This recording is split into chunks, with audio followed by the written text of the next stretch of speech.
সৈয়দা সাদিয়া সুলতানার কথা বলতে গিয়ে এভাবেই কান্নায় ভেঙে পড়েন শারমিন আক্তার রত্না।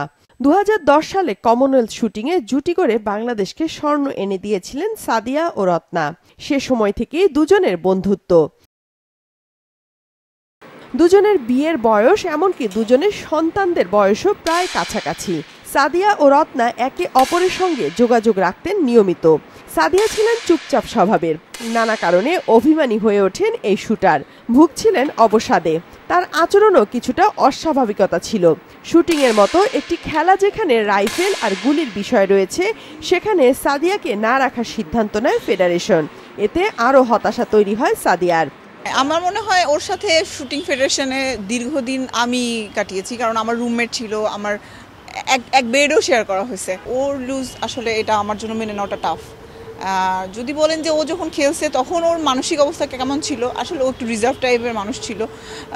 খুব একটা আপনারা দেখছেনও যে কথাবার্তাতে সে খুব একটা পটু ছিল না। মানসিক যে সমস্যার কথা সবাই বলছে, স্পোর্টসে যখন সে ছিল আমার কাছে মনে হয় না সে এরকম কোনো সমস্যার ভিতর দিয়ে গিয়েছে। সাফ গেমসের গোল্ডের কথাই বলি, ও এসে বলতেছে আপু আমরা গোল্ড পাইছি। আমি বলছি হ্যাঁ, কেন পাবো না।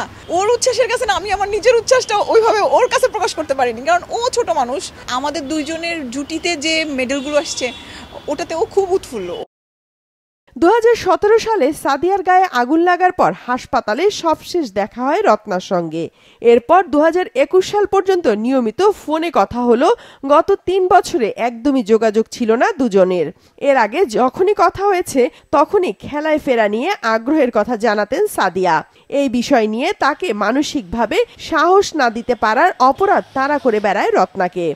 শেষ দেখা আমি আসলে ওর কবরটাই দেখতে পারছি। আমার নিজের কাছে মনে হয়েছে যে আমার আরো আগে হয়তো যাওয়া উচিত ছিল, ওর সাথে আমার দেখা করা উচিত ছিল। এটা রিগ্রেট থাকবে আমার সারা জীবন যে আমি ওর সাথে দেখা করি। প্রথম ও খুব ভালোভাবেই কথা বলতো, কিন্তু কথা যত রানিং হইতো তারপর থেকে ওর একটু কথার যে সমস্ত কথাগুলো বলতো সেটা একটু ডিসব্যালেন্সড ছিল। ট্রিটমেন্টটা যদি কোনো মানে ফরেন ট্রিটমেন্ট হতো বা ভালো কোনো ট্রিটমেন্ট হতো, এটা হয়তো সুস্থ হয়ে যেত। আমরা আসলে গুরুত্ব দিই নাই। আমরা ফেডারেশন থেকে তাকে যে আর্থিক সহায়তা দেওয়া হয়েছে, ফেডারেশন তার যে দায়িত্ব এটুকুর ভিতরে সীমাবদ্ধ রেখেছে। শুটিং নিয়ে খুব হয়ে যেত, ও ফিরতে চাইতো। ওকে আসলে মানসিকভাবে কষ্ট না দেওয়ার জন্যই হয়তো কথা বলতাম না, কিন্তু সেটাই হয়তো ভুল হয়েছে, কথা বলা উচিত ছিল। ভবিষ্যতে খেলা ছেড়ে যাওয়ার পর সাদিয়ার মতো হতাশায় যেন কেউ না ভোগে সেই নিশ্চয়তা চেয়েছেন বর্তমানে শুটিংয়ের কোচ শারমিন আক্তার রত্না।